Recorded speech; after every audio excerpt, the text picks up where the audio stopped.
ये जो revision videos होंगे साहब, ये हिंदी प्लस इंग्लिश लैंग्वेज मतलब मिक्स लैंग्वेज में है। जो बच्चे इंग्लिश से कंफर्टेबल हैं उनके लिए हम सेपरेटली इंग्लिश 100% इंग्लिश वर्जन भी शेयर कर रहे हैं, तो आप उन वीडियोस को देख सकते हैं। अच्छा सर, ये रिवीजन वीडियोस कब तक आते रहेंगे? रेगुलरली अब आपको मिलते रहेंगे, टाइमली मिलते रहेंगे, आपको परेशान नहीं होना। इसके लिए जो हमने बुक यूज की है ये हमारी खुद की क्लास मॉड्यूल्स है, इसके थ्रू हम ये आपका रिवीजन करवाएंगे। अच्छा तो ध्यान दीजिएगा, ये जो रिवीजन वीडियोस हैं ये कब के लिए एप्लीकेबल हैं? ये एप्लीकेबल है आपका सीए फाइनल मई 2026, सितंबर 26, जैन 27, सीएमए फाइनल जून 26 और दिसंबर 26। आगे बढ़ने से पहले दो तीन छोटी छोटी बातें। इन तीनों अटेम्प्ट्स के लिए फाइनेंस एक्ट 2025, इन दोनों अटेम्प्ट्स के लिए फाइनेंस एक्ट 2025 सारे अमेंडमेंट्स ऑलरेडी कवर्ड हैं, बट इंस्टीट्यूट क्या करता है, एक सेपरेट स्टेटूटरी अपडेट लेकर आता है। जब तक मैं ये रिवीजन वीडियोस रिकॉर्ड कर रहा था तब तक स्टेटूटरी अपडेट्स नहीं आए थे, इसलिए ज्यादा हमें टाइम लग गया। मैंने सोचा था कि once the updates will come मैं एक बार गो थ्रू कर लूंगा। ऑल्दो सारे अपडेट्स ऑलरेडी कवर्ड है, बट एक बार गो थ्रू करना अच्छा रहता है। Then we will record the revision videos, but अभी तक वो स्टेटूटरी अपडेट नहीं आया, तो मुझे लगा कि इट इज बेटर कि अब मैं रिवीजन वीडियोस आपको देना शुरू कर दूं। सो मैंने रिवीजन वीडियोस यहाँ पे रिकॉर्ड करना शुरू कर दिया। अच्छा, जैसे स्टेटूटरी अपडेट आएगा, आपको पता है मई 2026 के लिए, मई 2026 के लिए जो कट ऑफ डेट है जो कि आपका अमेंडमेंट के लिए, ये है 31 अक्टूबर 2025। तो ऑल्दो सारे अमेंडमेंट्स इसमें कवर्ड है, बट अगर दो तीन छोटे छोटे अमेंडमेंट्स बच जाएंगे तो मैं आपको सेपरेटली प्रोवाइड करूंगा। Sir the same goes with the CMA final. CMA final के जून 26 एग्जाम्स के लिए जो कट ऑफ डेट है साहब वो है 30 नवंबर 2025। तो जो छोटे मोटे अपडेट्स कुछ बचे होंगे हम आपको वो सेपरेटली दे देंगे। अच्छा तो ये तो रही ये बातें रिवीजन वीडियोस की। सर एक बात बताओ, इनकम टैक्स एक्ट 2025 का क्या सीन है? वो एप्लीकेबल होने वाला है साफ 1 अप्रैल से, बट आपके एग्जाम्स के लिए, इन 3 एग्जाम्स के लिए और इन 2 एग्जाम्स के लिए एप्लीकेबल नहीं है। तो अगर मैं सीए की बात करूं तो मई 2027 और ऑनवर्ड्स जो एग्जाम्स होंगे वो इनकम टैक्स एक्ट 2025 वाले पे होंगे, तो इसलिए फिलहाल आपको उसके बारे में कंसर्न नहीं रहना।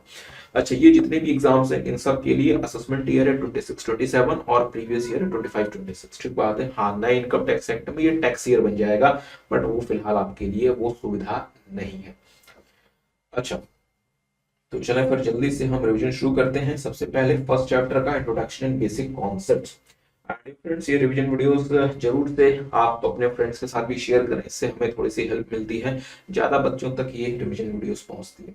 इसमें हमें जो आपके साथ रिवाइज करना है वो रिवाइज करना है हमें आपके साथ tax rates, surcharge rates, salary और हाउस प्रॉपर्टी के बारे में कुछ रेलिवेंट बातें, बस इतना ही रिवाइज करना है, ज्यादा रिवाइज नहीं करना। ये बेकार की बातें हैं, बच्चों वाली बातें हैं, इसका हमें रिवीजन से कोई मतलब नहीं है। अच्छा आते हैं मेन मुद्दे पे। मेन रिवीजन से पहले दो छोटे छोटे कॉन्सेप्ट्स आपके साथ हमें देखने हैं। एक है दो केस लॉज है बेसिकली। अच्छा, एक है सीआईटी वर्सेस सौराष्ट्र सीमेंट और दूसरा है होंडा सिल कार्स इंडिया लिमिटेड। तो ये दो केसेस है जो कि आपका स्टडी मैट का पार्ट है। मैं अलग से कोई केसेस नहीं करवा रहा साहब, इंस्टीट्यूट ने आपको स्टडी मैट में ही करीबन 125 के आसपास केसेस दिए हुए पढ़ने को, तो वो 125 केसेस पढ़ लो साहब, that is more than sufficient. वो अपने आप में वो इतना बड़ा वो मटेरियल है कि उसके अलावा तो कुछ भी करना इससे बेहतर है कि मतलब हिमालय की तरफ चला जाए, इससे ज्यादा कुछ नहीं हो सकता। तो इसलिए सिर्फ वो केसेस हैं जो कि इंस्टीट्यूट ने आपको कवर किए, बाकी हम अलग से कुछ नहीं करा। अच्छा, पहला केस है। इस केस में जाने से पहले मैं थोड़ा सा आपके साथ थोड़ा सा कुछ बातें आपके साथ करना चाहता हूँ। I want to talk a bit about something. अच्छा डिफरेंस इन दोनों केसेस में आने से पहले मैं थोड़ी सी आपके साथ बात करना चाहूंगा। ध्यान दीजिएगा, हम आपके साथ कौन सा एक्ट पढ़ रहे हैं सर? Income tax. क्या बात, यहाँ पे हम टैक्स किस पे लगाते हैं? इनकम पे। इनकम का मतलब क्या है सर? इनकम ना दो तरीके का हो सकता है, एक हो सकता है रेवेन्यू नेचर, दूसरा हो सकता है कैपिटल नेचर। रेवेन्यू नेचर की इनकम वो इनकम होती है जो रिकरिंग होती है, रिकरिंग नेचर की मतलब जो कॉन्टिन्यूसली आती रहती है। जैसे फॉर एग्जांपल अगर आप कहीं जॉब करते हैं तो वहां से आपको सैलरी कॉन्टिन्यूसली आती है। आप कोई बिजनेस करते हैं तो वहां से आप प्रॉफिट जो भी पैसा कमाते हैं वो कॉन्टिन्यूसली कमाते रहते हैं। आप कोई प्रैक्टिस करते हैं उससे पैसा आप कॉन्टिन्यूसली कमा रहे हैं, so that is a recurring nature income. So then sir, what is the capital nature income?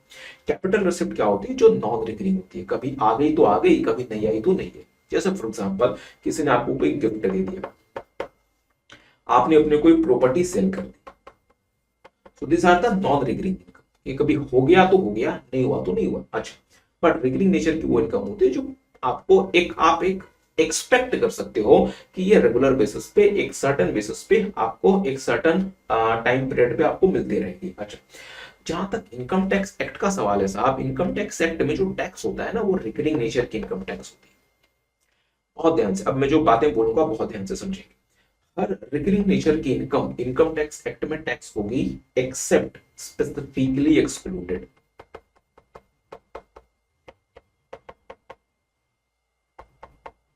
अगर कोई इनकम स्पेसिफिकली एक्सक्लूड कर दी गई है by the way of exemption etcetera, तो वो टैक्स नहीं होगी, अदरवाइज आपके रिकरिंग नेचर की इनकम टैक्स होगी। ठीक बात। अच्छा, जहां तक कैपिटल नेचर का की इनकम का सवाल है, कैपिटल नेचर की सिर्फ वो इनकम टैक्स होगी जो स्पेसिफिकली इंक्लूडेड है। इसके अलावा आपकी कोई भी कैपिटल नेचर की इनकम टैक्स नहीं होगी। सर क्या बात कर रहे हो? जैसे गिफ्ट, तो क्या गिफ्ट स्पेसिफिकली इंक्लूडेड है? बिल्कुल है। सेक्शन 56(2)(10) गिफ्ट को टैक्स करने की बात कहता है। अगर सेक्शन 56(2)(10) में कोई गिफ्ट फॉल नहीं करेगा, क्या आप उसको टैक्स कर सकते हो? नहीं कर सकते, because section 56(2)(10) specifically includes gift, इसलिए वो टैक्स होती है। सर कैपिटल गेन की बात कर रहे हैं, section 45 charging section capital gain को टैक्स करता है, इसलिए वो चूंकि वो स्पेसिफिकली इंक्लूडेड है, hence it is taxable, otherwise वो टैक्स नहीं होगा। So that is the general law. अच्छा, अब एसएससी क्या करता है? एसएससी कोशिश करता है कि अगर उसको कोई इनकम मिली है जो let's say non recurring nature की है या रेगुलरली नहीं मिलती, तो वो कोशिश क्या करता है, उसको ये प्रूव करे कि ये कैपिटल नेचर की रिसिप्ट है, हेंस नॉट टैक्सेबल, मतलब ये ऑर्डिनरी कोर्स ऑफ बिजनेस का पार्ट नहीं है। पर डिपार्टमेंट क्या कोशिश करता है कि साहब अगर कोई इनकम मिली है, भले वो हर बार नहीं भी मिलती, मतलब वो अक्सर ना भी मिले, तो भी वो डिपार्टमेंट कोशिश करता है ये प्रूव करने की कि that is a recurring nature income, hence it is taxable. ठीक बात है। अच्छा, अब यहाँ पे एक केस आया, that is a very interesting case, liquidation damage. अब यहाँ पे क्या हुआ, एक कंपनी थी जिसका नाम है लेट्स से ए, और एक कंपनी जिसका नाम है बी। ए ने बी के साथ एक अग्रीमेंट किया कि बी ए को एक मशीन सप्लाई करेगा, एक मशीन सप्लाई करेगा लेट्स से 30 दिनों के अंदर अंदर। और अगर बी ए को वो मशीन 30 दिनों के अंदर अंदर सप्लाई नहीं करेगा, तो बी ए को लिक्विडेशन डैमेज, कुछ कंपनसेशन पे करेगा। क्या केस क्लियर है? अच्छा, अब चूंकि यहाँ पे ए ने बी के साथ एग्रीमेंट कर लिया जहां पे बी ए को मशीन सप्लाई करेगा, तो ए ने उस मशीन के हिसाब से अपना कोई प्लांट एंड मशीनरी चूंकि आ रहा है तो फैक्ट्री हायर कर ली होगी, फैक्ट्री किराए पे ले ली होगी, वर्कर्स हायर कर लिए होंगे, रॉ मटेरियल परचेज कर लिया होगा, हो सकता है उस फैक्ट्री में बिजली पानी का कनेक्शन ले लिया होगा, तो सब कुछ ए ने अपना सब कुछ अरेंजमेंट कर लिया। पर बी ने टाइमली वो मशीन ए को सप्लाई नहीं की, बी ने टाइमली वो मशीन ए को सप्लाई नहीं की, B has not supplied the machine to A on timely basis. Are you guys getting? तो बी ने ए को टाइमली बेसिस पे वो मशीन सप्लाई नहीं की, जिसकी वजह से ए को नुकसान हुआ, और बी ने उस नुकसान की भरपाई के लिए ए को कुछ पैसे दिए, कुछ कंपनसेशन पे किया, जिसका नाम लिक्विडेशन डैमेज है। तो जैसे पैसे मिले ए को, इस पैसे के लिए कौन पहुंच गया? असेसिंग ऑफिसर, और असेसिंग ऑफिसर ने ए को कहा कि साहब आपको ना पैसे मिले तो वो पैसे पे हमें टैक्स दे दो। ए ने क्या कहा कि this money is a non recurring nature, ये ऑर्डिनरी कोर्स ऑफ बिजनेस का पार्ट नहीं है, ये पैसे तो मुझे इसलिए मिले ना कि मैंने एक मशीन का ऑर्डर दिया था, वो मशीन मुझे टाइमली नहीं मिली, जिसकी वजह से मुझे नुकसान हुआ, उस नुकसान की भरपाई की वजह से ये मुझे पैसे मिले। अगर मुझे वो मशीन मिल जाती, मैं अपना बिजनेस शुरू कर देता, उससे जो मैं पैसे कमाता उस पर मैं सरकार को टैक्स दे देता। डिपार्टमेंट कहता है हम ये सब नहीं जानते, आपको पैसे मिले हैं उस पर हमें टैक्स चाहिए। मैटर बढ़ते बढ़ते सुप्रीम कोर्ट पहुंच गया। सुप्रीम कोर्ट ने क्या कहा, ध्यान दीजिएगा, सच लिक्विडेशन डैमेज जो बी ने ए को दिया are directly linked with the procurement of a capital asset, जो ए बी से प्रोक्योर करना चाहता था capital asset, which supplier failed to supply, जो बी ने ए को सप्लाई नहीं किया, which led to delay in cognitive distance of profit making activity for A, जिसकी वजह से A का जो प्रॉफिट मेकिंग एक्टिविटी था वो डिले हो गया, ए जो बिजनेस शुरू कर रहा था वो नहीं कर पाया।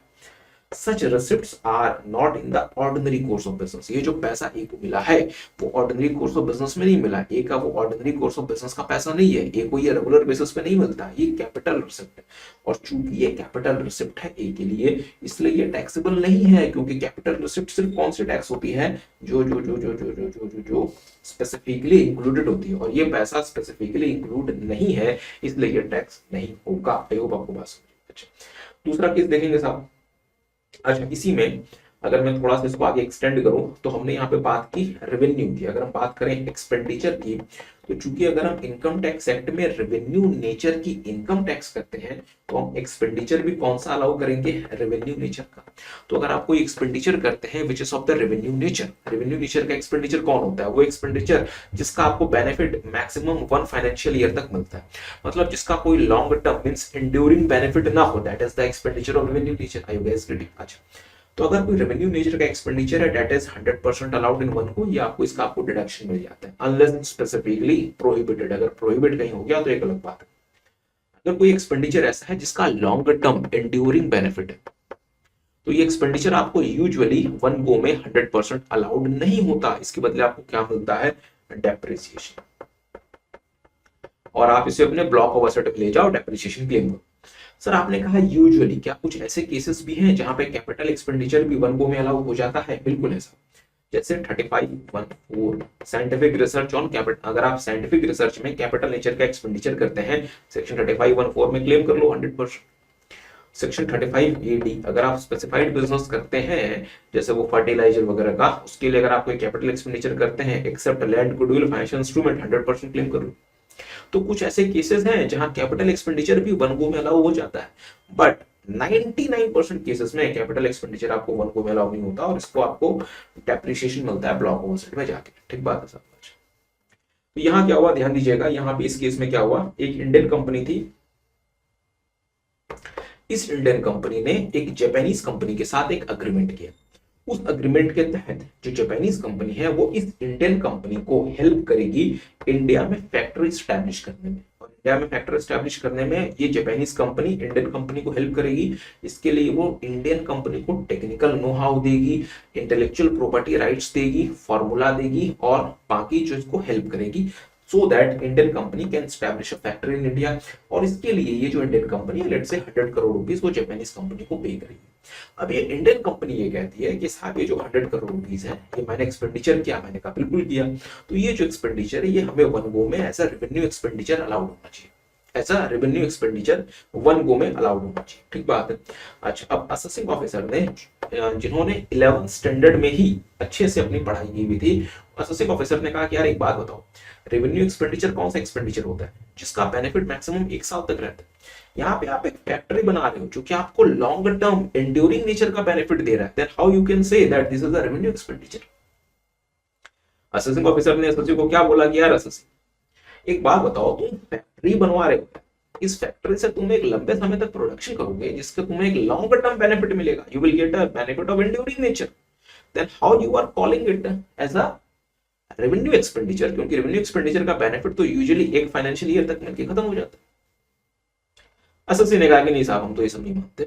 मामला बढ़ते बढ़ते सुप्रीम कोर्ट में चला गया। सुप्रीम कोर्ट ने भी यही कहा कि यार एक बात बताओ, ये जो अग्रीमेंट है जिसके तहत वो जापानीज कंपनी आपको हेल्प कर रही है इंडिया में फैक्ट्री लगाने के लिए, ये अग्रीमेंट के तहत तो फैक्ट्री आपको बनवा के दे रही है जिसका लॉन्ग टर्म एंड्यूरिंग नेचर का बेनिफिट है, then you can not call it as a revenue expenditure. हाँ, आप इसको अपने ब्लॉक ऑफ एसेट में, इंटेंजिबल एसेट में लेके चले जाओ, ब्लॉक ऑफ एसेट का पार्ट बना लो, 25% का डेप्रिसिएशन क्लेम करो। ठीक बात है। अच्छा, ध्यान दीजिएगा, the very purpose of the technical collaboration agreement was to set up a joint venture company in India which is an enduring benefit, जिसके थ्रू फैक्ट्री लगेगी।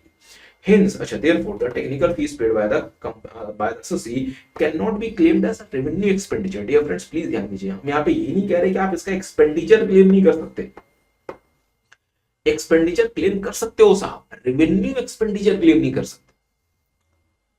You can claim it as an expenditure, you can claim it as a capital expenditure, you can include this $30 million जो कि आपने पे किया है, इसका आप इंडियन करेंसी कन्वर्ट करके जो भी आपका ट्रांजैक्शन डेट रेट है या फिर वो ICDS फिक्स लगा लेना, उसको यूज करके आप इस ट्रांजैक्शन वैल्यू को आप अपने ब्लॉक ऑफ एसेट का पार्ट बना दो और वहां पे उसमें 25% का डेप्रिसिएशन क्लेम करो, treating it as a capital expenditure, but you can not claim it as a revenue expenditure. I hope आपको बात।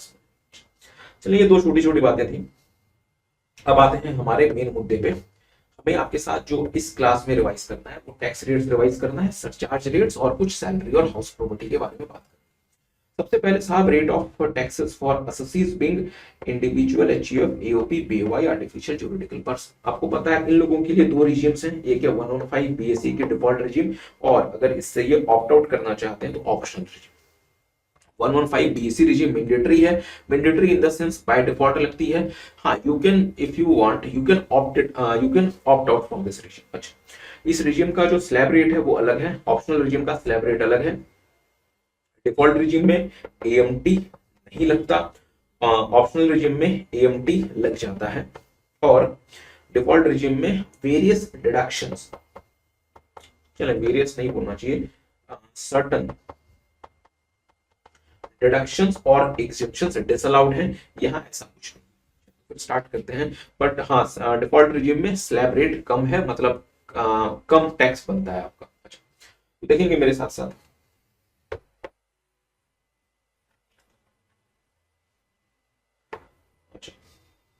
देखेंगे तो यहाँ पे 115 बीएसई में किन किन के लिए एप्लीकेबल है, इंडिविजुअल एचयूएफ एओपी बीओवाई एजेपी, भले ही रेसिडेंट हो या नॉन रेसिडेंट हो। पहले 4 लाख तक निल, 4 से 8 लाख 5%, 8 से 12 10%, 12 से 16 15%, 16 से 20 20%, 20 से 24 25%, और अगर 24 से ज्यादा आपकी इनकम है तो 30%। सर याद कैसे रखना, 4 लाख का स्लैब है, 5% इंक्रीज करते जाओ, तो 24 के ऊपर 30%, तो 0 to 4 nil, 4 to 8 5%, 8 to 12 10%, 12 to 16 15%, 16 to 20 20%, 20 to 24 25%, and above 25 above 24 direct 30%। अच्छा, तो एक शॉर्टकट है इसका, अगर आपकी टोटल इनकम 24 लाख तक है, अगर आपकी टोटल इनकम 24 तक है तो 3 लाख रुपए टैक्स बनता है, 3 लाख तक टैक्स बनता है। और अगर आपकी टोटल इनकम 24 से ज्यादा है तो 24 तक तो 3 लाख रुपए टैक्स बन गया, और 24 के ऊपर जितना भी है, 24 के ऊपर जितना भी है उसका 30%। तो लेट्स से अगर मेरी टोटल इनकम लेट्स से अगर 25, अच्छा मान लीजिए अगर मेरी टोटल इनकम 25 लाख रुपए, तो पहले 24 लाख में 3 लाख रुपए, और जो 1 लाख रुपए बचा उसका 30% बोले तो 30,000, तो 3,30,000। आई होप आपको बात समझ। चलें, पर ईयर ये जो आपको स्लैब दिया गया है ये सिर्फ और सिर्फ नॉर्मल इनकम के लिए दिया गया है, नॉर्मल इनकम के लिए। अगर कोई ऐसी इनकम है जिसके लिए स्पेशल रेट चैप्टर 12 में दिया गया है तो वो उस रेट पर टैक्स होगी। जैसे for example lottery income, lottery income के लिए स्पेशल रेट 30% मेंशन्ड है, तो वो लॉटरी इनकम उस 30% पे टैक्स होगा, ना कि इस स्लैब पे टैक्स होगा। तो लेट्स से मिस्टर ए है साहब, जिनको 4 लाख रुपए की लॉटरी, उनको लॉटरी लग गई, इसके अलावा उनका कोई इनकम नहीं है, सिर्फ 4 लाख रुपए की लॉटरी। तो उस लॉटरी इनकम को क्या मैं 4 लाख रुपए की स्लैब पे टैक्स करके निल बोलूंगा? नहीं, मैं उस लॉटरी इनकम को सेक्शन 115 डबल बी है शायद वो, इस पे मैं 30% पे टैक्स करूंगा 1/20। तो इसका मतलब क्या हुआ कि ये जो इनकम पे जो ये जो स्लैब है साहब, ये आपकी सिर्फ और सिर्फ किस इनकम के लिए है, जिसके लिए अलग से कोई सेपरेट रेट नहीं दिया गया। जैसे जैसे 111 ए शॉर्ट टर्म कैपिटल गेन का रेट दिया गया 20%, तो उस शॉर्ट टर्म कैप गेन को मैं उस 20% के रेट पे टैक्स करूंगा, ना कि मैं स्लैब पे टैक्स करूंगा। आई होप आपको बात समझेगा। तो ध्यान दीजिएगा, the above slab rate is applicable on income other than those chargeable to tax at special rates under chapter 12, जैसे 111 A 112 112 A 115 double B 115 double B J, जैसे वो ऑनलाइन गेमिंग वगैरह का। आगे आते हैं, क्या क्या कंडीशंस हैं, क्या क्या रिस्ट्रिक्शंस हैं। ध्यान दीजिएगा, अगर आप 115 बीएसई रिजीम में रहते हैं साहब तो कुछ एग्जम्पशंस और डिडक्शंस आपको नहीं मिलेंगे। अच्छा, कुछ एग्जम्पशंस और डिडक्शंस आपको नहीं मिलेंगे। क्या क्या एग्जम्पशंस और डिडक्शंस नहीं मिलेंगे? आपको लीव ट्रैवल कंसेशन 10(5) नहीं मिलेगा, हाउस रेंट अलाउंस का डिडक्शन नहीं मिलेगा, स्पेशल अलाउंस का एग्जम्पशन नहीं मिलेगा, डेली अलाउंसेस और constituency allowances of MP MLA का डिडक्शन नहीं मिलेगा, मतलब ये टैक्स हो जाएगा। आपको जो एग्जामेशन मिलता है माइनर चाइल्ड की इनकम की क्लबिंग में 1500 रुपए पर माइनर चाइल्ड, वो आप एग्जामेशन क्लेम नहीं कर सकते। चलिए, ये तो सीए इंटर का है। सीए फाइनल के लिए 10AA आपको नहीं मिलेगा एक्सपोर्ट यूनिट्स को। सेक्शन 16 जो सैलरी से आपको 3 प्रकार के डिडक्शंस मिलते हैं, जैसे स्टैंडर्ड डिडक्शन, एंटरटेनमेंट अलाउंस का डिडक्शन और प्रोफेशनल टैक्स का डिडक्शन। उसमें से एंटरटेनमेंट अलाउंस नहीं मिलेगा, प्रोफेशनल टैक्स नहीं मिलेगा। हाँ, स्टैंडर्ड डिडक्शन मिल जाएगा, 75,000 रुपए का मिल जाएगा, बट प्रोफेशनल टैक्स और एंटरटेनमेंट अलाउंस का डिडक्शन नहीं मिलेगा। 24B जो कि हाउस प्रॉपर्टी एड में आपका जो सेल्फ ऑक्यूपाइड हाउस प्रॉपर्टी है, उसके लिए अगर आपने कोई लोन लिया है उसके परचेज या कंस्ट्रक्शन या रिपेयर या रिनोवेशन के लिए, उस सेल्फ ऑक्यूपाइड हाउस प्रॉपर्टी के लोन का इंटरेस्ट बिल्कुल भी आपको अलाउड नहीं होगा। Interest on loan in respect of self occupied property. Sir what about other property? Let's say अगर मेरे पास हाउस प्रॉपर्टी है विच इज लेट आउट या डीम्ड टू लेट आउट, इस केस में तो आप उसके इंटरेस्ट का डिडक्शन क्लेम कर सकते हैं without any limit. Additional depreciation नहीं मिलेगा। टी कॉफी रबर में अगर आप अकाउंट में पैसा जमा करते हैं 33A-B नहीं मिलेगा। साइट रेस्टोरेशन फंड पैसा नहीं मिलेगा, डिडक्शन नहीं मिलेगा। अच्छा, साइंटिफिक रिसर्च साहब दो तरीके से हो सकती है। एक हो सकती है आप इन हाउस साइंटिफिक रिसर्च करें, एक हो सकता है कि आप किसी और पर्सन को साइंटिफिक रिसर्च के लिए पैसा डोनेट करें। इन हाउस साइंटिफिक रिसर्च में आप रेवेन्यू नेचर का एक्सपेंडिचर कर सकते हैं और कैपिटल नेचर का एक्सपेंडिचर कर सकते हैं। रेवेन्यू नेचर का एक्सपेंडिचर सेक्शन 35(1)(1) में अलाउड है, कैपिटल नेचर का 35(1)(4) में अलाउड है। आप किसी भी रिजीम में रहें, इन हाउस साइंटिफिक रिसर्च का जो एक्सपेंडिचर होता है ये डिफॉल्ट रिजीम में भी अलाउड है और ये ऑप्शनल रिजीम या रेगुलर रिजीम में भी अलाउड है। बट अगर आप डोनेशन करते हैं किसी भी साइंटिफिक रिसर्च के लिए टू सम आउटसाइड पार्टी, ये आपको सिर्फ और सिर्फ ऑप्शनल रिजीम में अलाउड है, डिफॉल्ट रिजीम में अलाउड नहीं है। तो अगर आप पैसा डोनेट करते हैं to any notified approved research association, approved Indian company, किसी नोटिफाइड एसोसिएशन को फॉर सोशल साइंस रिसर्च, या अगर आप पैसा डोनेट करते हैं to the national lab, university, IIT या किसी भी स्पेसिफाइड पर्सन, इन सब में क्या हो रहा है, पैसा डोनेट हो रहा है। अगर आप इन हाउस रिसर्च करेंगे साहब तो 35(1)(1) में आपको डिडक्शन मिल जाएगा और कैपिटल नेचर का 35(1)(4) में डिडक्शन मिल जाएगा। आई होप आपको बात समझे। अच्छा, 35AD अगर आप स्पेसिफाइड बिजनेस जैसे फर्टिलाइजर वगैरह या वो वेयर हाउसिंग वगैरह का बिजनेस करते हैं, उसके लिए जो आपको 100% कैपिटल एक्सपेंडिचर का डिडक्शन पहले साल ही मिल जाता है, एक्सेप्ट लैंड, गुडविल और फाइनेंशियल इंस्ट्रूमेंट, इसका आपको डिडक्शन डिफॉल्ट रिजीम में नहीं मिलेगा।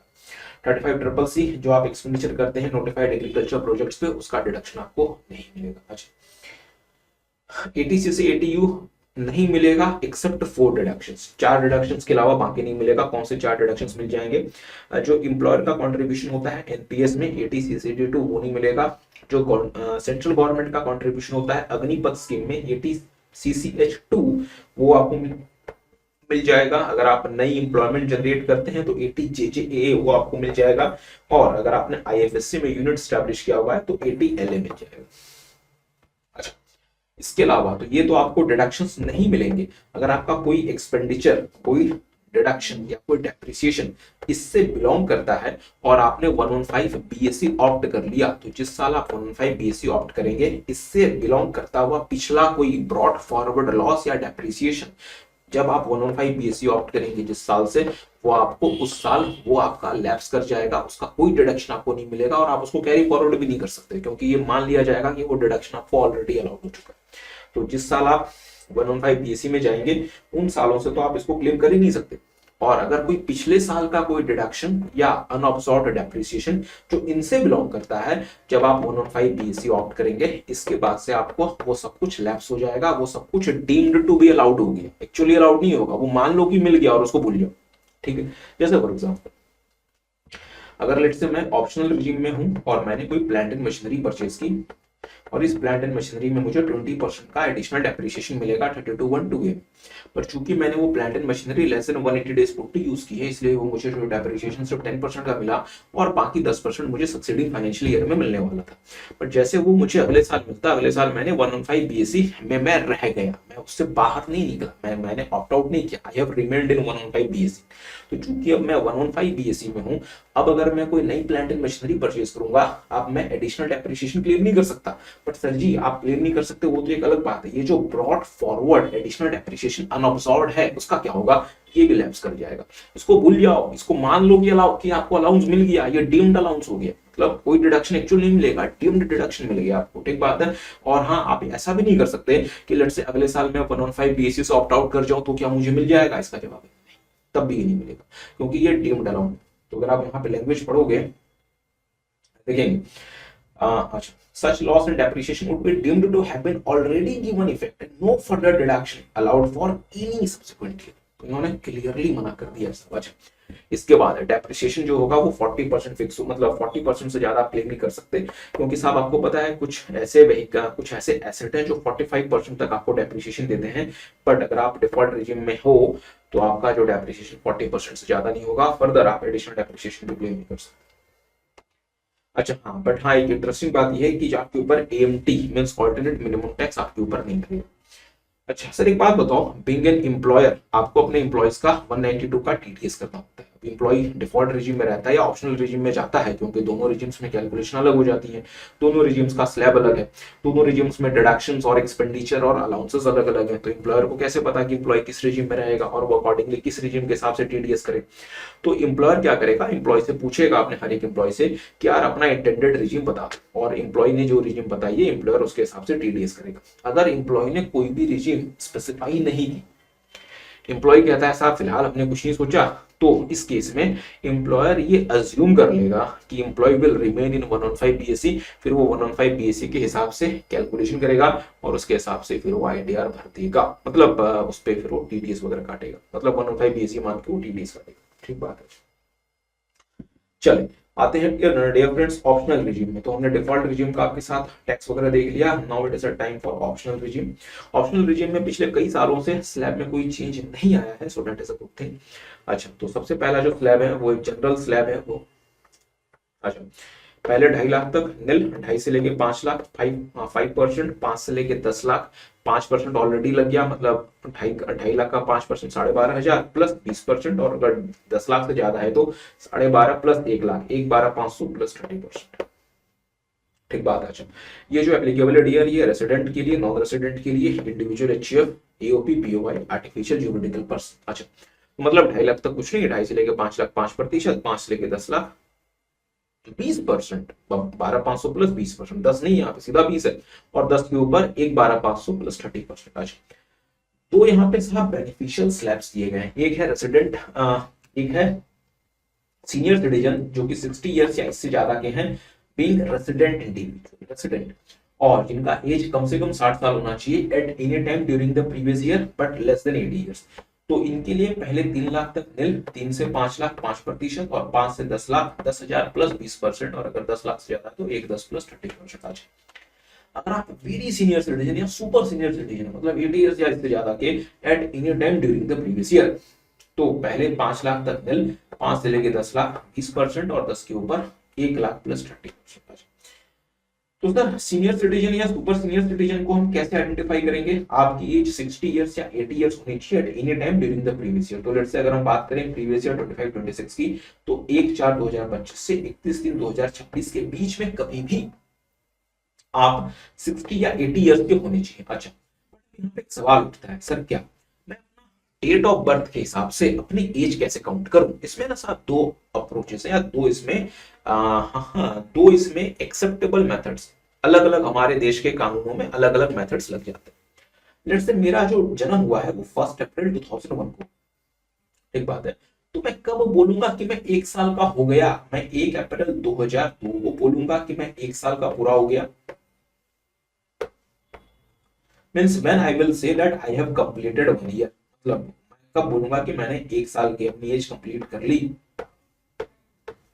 मैं 1 अप्रैल 2002 को बोलूंगा, या मैं 31 मार्च 2002। और हमारे देश में आपको पता है बहुत सारे कानून हैं, कुछ कानूनों में पहला अप्रोच है, कुछ कानून में दूसरा अप्रोच।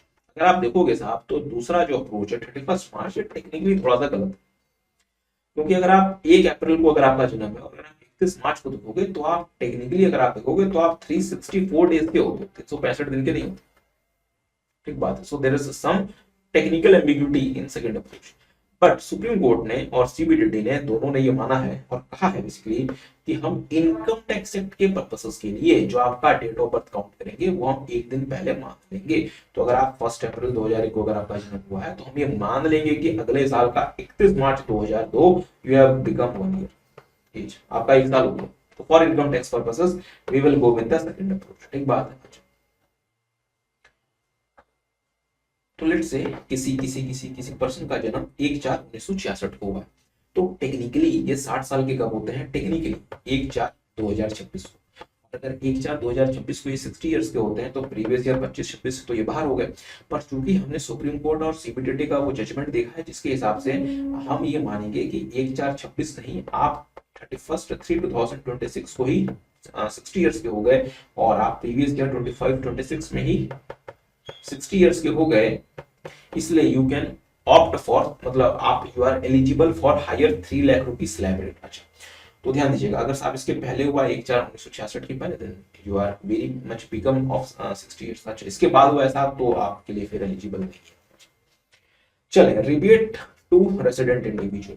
जब हमने आपके साथ स्लैब रेट देखा था ना 115 बीएससी का, तो आप में से ना कुछ बच्चों का सवाल आना चाहिए था कि नहीं आया। सर आपने खुद नहीं पूछा। अच्छा कि सर आपने तो कहा कि 4 लाख रुपए तक कोई टैक्स नहीं है, बट मैडम फाइनेंस मिनिस्टर ने तो कहा था 12 लाख रुपए तक कोई टैक्स नहीं है। तो ये कैसे हुआ?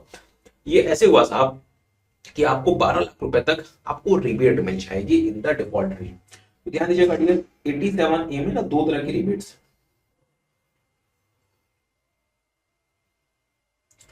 अच्छा, 87A में दो तरह के रिबेट्स हैं, मतलब दो मतलब अलग अलग रिजीम्स के रिबेट्स हैं। तो आपको पता है कि डिफॉल्ट रिजीम और एक है ऑप्शनल रिजीम। तो पहले ऑप्शनल रिजीम की बात कर लेते हैं। हाँ, ये जो दोनों ही रिजीम्स हैं, ये जो 87A का रिबेट मिलेगा ये सिर्फ और सिर्फ रेसिडेंट इंडिविजुअल को मिलेगा। So if you are a non-resident individual, then you are not eligible for the rebate. If you are a person other than individual, again you are not eligible for rebate. तो optional regime की पहले बात कर लेते हैं। अगर आपकी total income 5 lakh रुपए तक है तो आपको रिबेट मिलेगा 12,500 या 100% of tax payable which is 12,500 या 100% of tax payable which is lower, आप इसका रिबेट क्लेम कर सकते हैं। अगर आप डिफॉल्ट रिजीम में हो तो आपको रिबेट मिलेगा, आपकी अगर total income up to 12 lakh रुपए होगी तो आपको रिबेट मिलेगा 60,000 रुपीज और 100% ऑफ टैक्स पेएबल। सर ये 60,000 रुपए कहां से आया? ध्यान दीजिएगा, 12 लाख रुपए अपर टैक्स कितना बनता है? 0 से 4 लाख नील, 4 to 8 लाख 5% बोले तो 20,000 रुपए, 8 to 12 लाख 10% बोले तो 40,000 रुपीज। तो ये 60,000 रुपए आ गए। तो अगर आपकी टोटल इनकम 12 लाख तक है तो 60,000 रुपए या 100% of tax payable which ever is lower you can get the rebate. Sir अगर मेरी टोटल इनकम 12 लाख से थोड़ी सी ही ज्यादा है, थोड़ी सी ही ज्यादा है, लेट्स से मेरी टोटल इनकम 12 लाख 10,000 रुपए, तो क्या होगा? तो ध्यान दीजिएगा, आपकी इनकम साहब 12 लाख से ज्यादा है, पर चूंकि आपकी इनकम 12 लाख से थोड़ी सी ज्यादा है तो भी आपको रिबेट मिल सकता है। रिबेट मिल सकता है प्रोवाइडेड अगर आपकी इनकम 12 लाख से थोड़ी सी ज्यादा है तो भी आपको रिबेट मिल सकता है। कैसे मिलेगा इसके बारे में थोड़ी देर में बात करते हैं। तो ध्यान दीजिएगा, rebate to resident individual optional regime में इनकम 5 लाख रुपए तक 100% ऑफ टैक्स पेएबल और 12,500 which is lower. Default regime में अगर आपकी टोटल इनकम 12 लाख तक है तो 100% ऑफ टैक्स पेएबल या 60,000 रुपए विच इज लोअर। अगर मेरी इनकम 12 लाख से थोड़ी सी ज्यादा है, इस केस में मुझे रिबेट मिल सकता है। कैसे मिलेगा और कब मिलेगा, उसकी कैलकुलेशन कैसे करनी है? इसके लिए सिंपल सा फॉर्मूला है, tax on total income. Total income पे टैक्स निकालो और आपकी इनकम 12 लाख से जितनी ज्यादा है उतना माइनस कर दो, बाकी रिबेट ले लो और 12 से ऊपर जितना ज्यादा बनता है उतना हमें दे दो, सरकार को दे दो, बाकी हमारा हमसे रिबेट ले लो। मतलब टोटल इनकम माइनस 12 लाख, ये माइनस कर दो, ये आपका टैक्स बन गया और जो बचा ये हमसे रिबेट ले लो। सर मतलब समझ नहीं है। जैसे लेट्स से अगर आपकी टोटल इनकम है साहब 12,10,000, मुझे बताएंगे नॉर्मली क्या आप रिबेट के लिए एलिजिबल हैं? इसका जवाब है नहीं, क्योंकि इनकम 12 लाख से ज्यादा है। अच्छा, तो आपका टैक्स कितना बनता है? सर 60,000 रुपए, 10,000 का 15%, 61,500। कैलकुलेट कर लें, 0 से 4 नील, 4 से 8 5% मतलब 20,000, 8 से 12 10% मतलब 40,000 रुपए और 12 लाख से लेके 12,10,000 15% मतलब 1,500 रुपए, तो 61,500 आ जाए। अब टेक्निकली तो यहाँ रिबेट नहीं बनता, पर ज्यादा से ज्यादा लोग डिफॉल्ट रिजीम की तरफ आए। सरकार ने यहाँ पे रिबेट का जुगाड़ कर दिया और कहा कि साहब रिबेट आपको कितना मिलेगा? 12 लाख के ऊपर आपकी जितनी इनकम बनती है वो हमें टैक्स दे दो, बाकी हमसे रिबेट ले लो।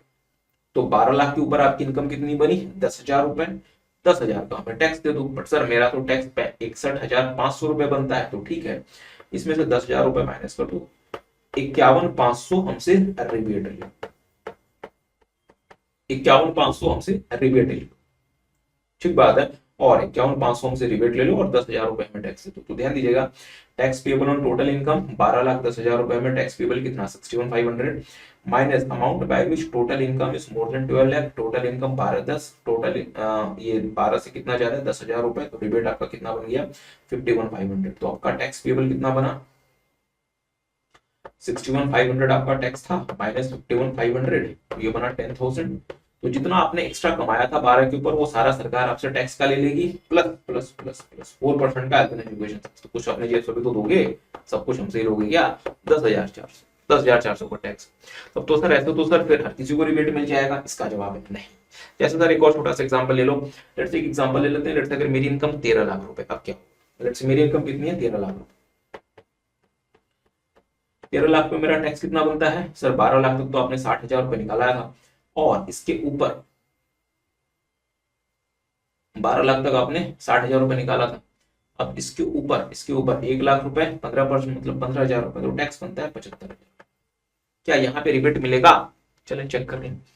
Tax payable on total income 75,000, amount by which total income is more then 12 lakh, 1 lakh रुपए। सर आपका जो टैक्स बना ना वो सिर्फ 75 का बना, उसके ऊपर आपने 1 लाख रुपए कमाया है 12 के ऊपर, तो 25,000 रुपए आपको बकायदा और टैक्स देना चाहिए। ठीक है, आपसे टैक्स नहीं लेते, यहाँ पे कोई रिबेट नहीं मिलेगा क्योंकि ये नेगेटिव आ गया, ये, इसलिए नो रिबेट। तो पूरा सिंपली आप अपना 75,000 प्लस 4% का हेल्थ एजुकेशन का टैक्स दे दो, नो रिबेट। तो मुद्दे वाली बात क्या है, 12 के ऊपर रिबेट कब मिलता है, यदि यदि यदि यदि अगर आपका रिबेट आपका तब मिलेगा जब टैक्स पेबल ऑन जो टोटल इनकम है वो आपकी 12 के ऊपर जो इनकम है उससे अगर ज्यादा हो जाए तो हम आपको रिबेट देंगे। तो अगर आपकी इनकम 13 लाख रुपीज है तो tax payable on total income सिर्फ 75,000 रुपए है, जबकि 12 लाख के ऊपर आपकी जो इनकम बढ़ी वो 1 लाख रुपए बढ़ी है, 1 lakh is more than 75,000, hence no rebate. अच्छा चलिए ज्यादा टाइम पास नहीं करते। एक ना इसमें हो सकता है आपको इसमें थोड़ा सा कंट्रोवर्शियल लगे, बट फिर भी जो इंस्टीट्यूट ने जो हमें बताया है वो एक मैं आपको लाइन पढ़ा देता हूँ, ध्यान दीजिएगा। ऑप्शनल टैक्स रिजीम में अगर आप हो साहब, अगर आप ऑप्शनल टैक्स रिजीम में हो तो आपको किस किस इनकम पे रिबेट नहीं मिलेगा, आपको 112 ए की इनकम पे एलटीसीजी पे रिबेट नहीं मिलेगा, पर आप 111 ए का जो शॉर्ट टर्म कैप गेन है you will get the rebate, और 112 का जो एलटीसीजी है उस पर आपको रिबेट मिल जाएगा, 112 ए में रिबेट नहीं मिलेगा। बट अगर आप डिफॉल्ट रिजिम में हो तो ना तो आपको 111 ए का जो शॉर्ट टर्म कैप गेन है उसमें रिबेट मिलेगा, ना 112 के एलटीसीजी पे मिलेगा, ना 112 ए के एलटीसीजी पे मिलेगा, इन दोनों में से किसी भी आपको इनकम पे रिबेट नहीं मिलेगा। If assessee is paying tax under default regime, rebate is not available in respect of tax payable under 112, 112A या short term cap gain 111A. However, in case assessee opt out of default regime, rebate is not available in respect of 11. Rebate is available on 111 or 112, 11A, but not available against 112. ठीक बात है, तो ये थोड़ा सा याद रखेंगे आप। आगे आते हैं सरचार्ज और margin relief. Dear friends, surcharge जो होगा देख लें, 2 करोड़ 50 लाख रुपए तक अगर आपकी टोटल इनकम है नो सरचार्ज। तो अगर आपकी टोटल इनकम 50 लाख रुपए तक है नो सरचार्ज। आपकी टोटल इनकम 50 लाख से लेके 1 करोड़ तक है तो जो भी आपका टैक्स ऑन टोटल इनकम बनता है उस पर 10% आपको सरचार्ज देना पड़ेगा। टोटल इनकम आपकी 1 करोड़ से 2 करोड़ तक है तो 15% का आपको सरचार्ज देना पड़ेगा। और आपकी टोटल इनकम अगर 2 करोड़ से ज्यादा है तो अब क्या होगा, ध्यान दीजिएगा।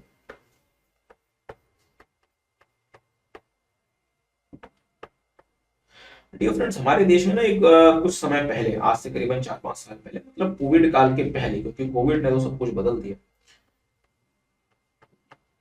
कोविड के पहले ना एक मांग उठी सरकार से, और वो मांग क्या थी कि साहब जो लोग बहुत ज्यादा पैसा कमाते हैं उनके ऊपर और ज्यादा टैक्स लगाओ, मतलब सुपर रिच टैक्स लगाओ।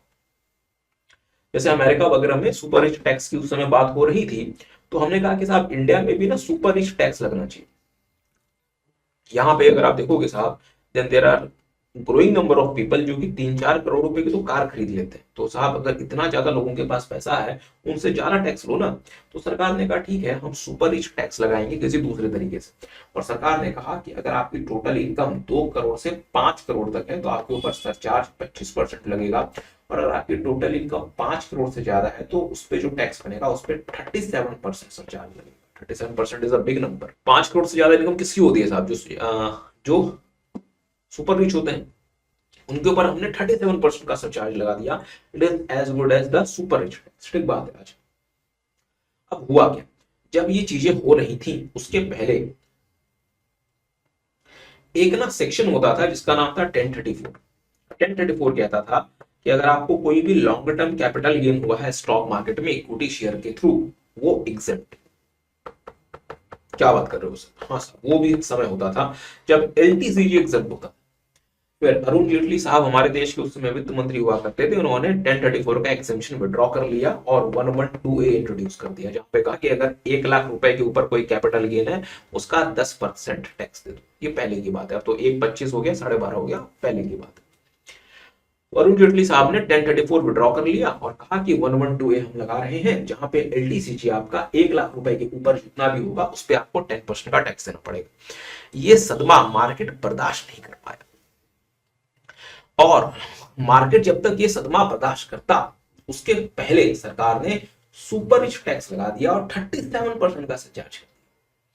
तो मार्केट को साहब एक सदमा तो ये लग गया, ये वाला सदमा, उसके बाद सरकार का 37% का सरचार्ज वाला सदमा लग गया। अब मार्केट बहुत बुरी तरीके से क्रैश कर गया। सरकार ने मामले को संभालते हुए कहा कि ठीक है साहब, ठीक है, रुक जाओ, हम जो 37% का सरचार्ज है या 25% का सरचार्ज है, ये हम इन 4 इनकम से जो स्टॉक मार्केट से आती है इस पे नहीं लगाएंगे। और कौन से? Dividend income, short term cap gain 11A, long term cap gain 112 और 112A। ऑल्दो 112 बाद में ऐड हुआ था, बट आज के समय ये पोजीशन, ये जो चारों इनकम पे जो टैक्स बनेगा, इस पे जो टैक्स पे जो सरचार्ज होगा वो मैक्सिमम 15% होगा। तो 25% और 35 और 37% इनमें नहीं लगेगा, मतलब इन 4 इनकम पे नहीं लगेगा। ठीक बात। अच्छा, इसके अलावा अभी रिसेंटली इन्होंने क्या किया, to make default regime as the preferred choice, इन्होंने कहा कि जो 37% का जो सरचार्ज है ये डिफॉल्ट रिजीम से हम विड्रॉ करते हैं। तो अगर आप डिफॉल्ट रिजीम में हो तो आपके लिए जो हाईएस्ट सरचार्ज है वो 25% है, बट अगर आप ऑप्शनल रिजीम में हो तो 25% 2 करोड़ से 5 करोड़, और 5 के ऊपर अगर जाते हो तो साहब 37% का सरचार्ज लगेगा in the optional regime. I hope आपको बात समझे। तो सर सिंपली बताओ, टाइम पास क्यों कर रहे हो साहब? अच्छा, तो ध्यान दीजिएगा, अगर आपकी टोटल इनकम 50 लाख तक है तो कोई सरचार्ज नहीं, 50 लाख से लेके 1 करोड़ तक है तो 10%, 1 करोड़ से 2 करोड़ है 15%। अगर आपकी टोटल इनकम 2 करोड़ से ज्यादा है तो मामला 25% की तरफ बढ़ रहा है, पर उस टोटल इनकम में से डिविडेंड इनकम 111A, 112 और 112A का जो कैपिटल है, ये चारों बाहर कर दो और इन चारों में मैक्सिमम 15%। ठीक बात है। इसके अलावा जो टोटल इनकम है, अगर वो 2 करोड़ तक है इस पे 15%, 2 से 5 करोड़ तक है 25%, और अगर आप डिफॉल्ट रिजीम में हो 5 करोड़ के ऊपर है तो भी 25%। सर ये क्या बात है?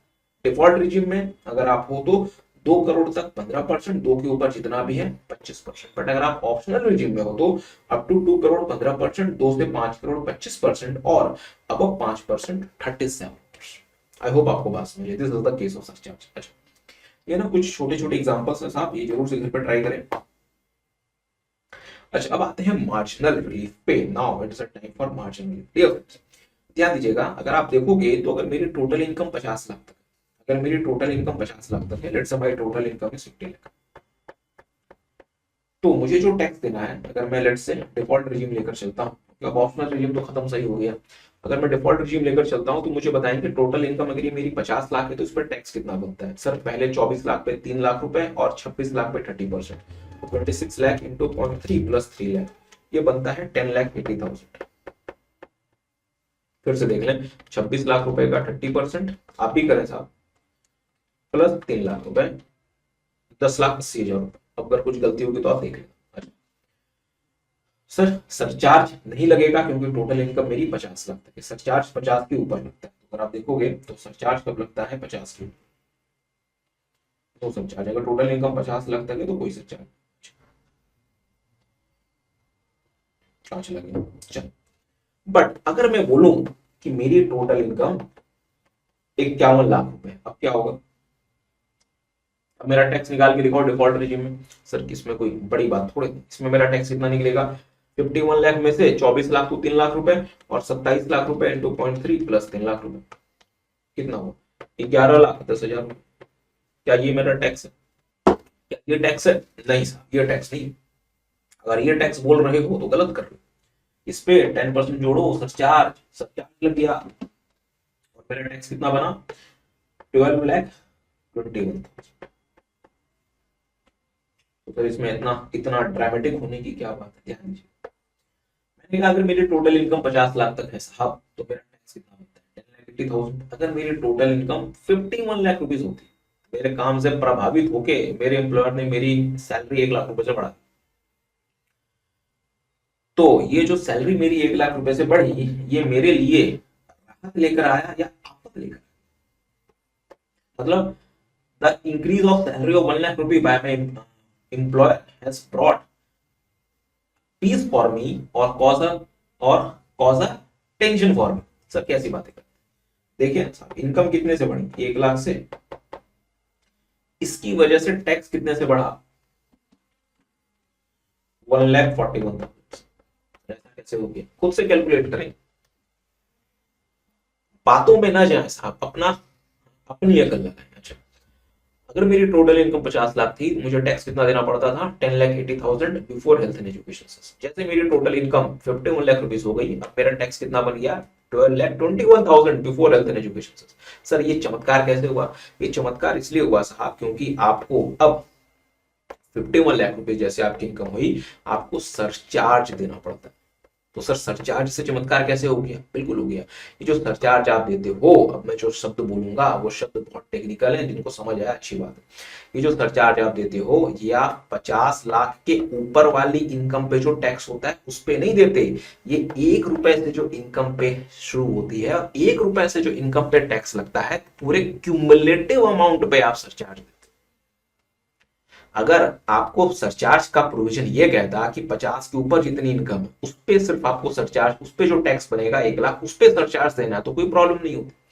सरचार्ज ये कहता है पूरे 51 लाख पे जो टैक्स बनेगा उस पूरे पे टैक्स देना है, मतलब पूरा क्यूमुलेटिव इंपैक्ट आएगा। और उस क्यूमुलेशन का इंपैक्ट इतना खतरनाक हो जाएगा कि आपकी इनकम बढ़ी सिर्फ 1 लाख से, और इस क्यूमुलेटिव इंपैक्ट की वजह से, सरचार्ज की वजह से जो टैक्स आपका बढ़ा वो बढ़ा 1,41।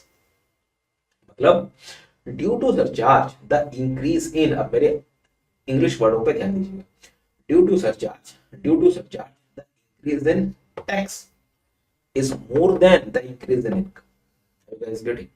तो साहब ऐसे तो फिर मैं अपने एम्प्लॉयर के हाथ पांव जोड़ लूंगा ना कि मालिक मुझे 1 लाख रुपए मत दो। आप तो 1 लाख रुपए दोगे, आपको लगेगा कि आपने मुझे 1 लाख और दिया।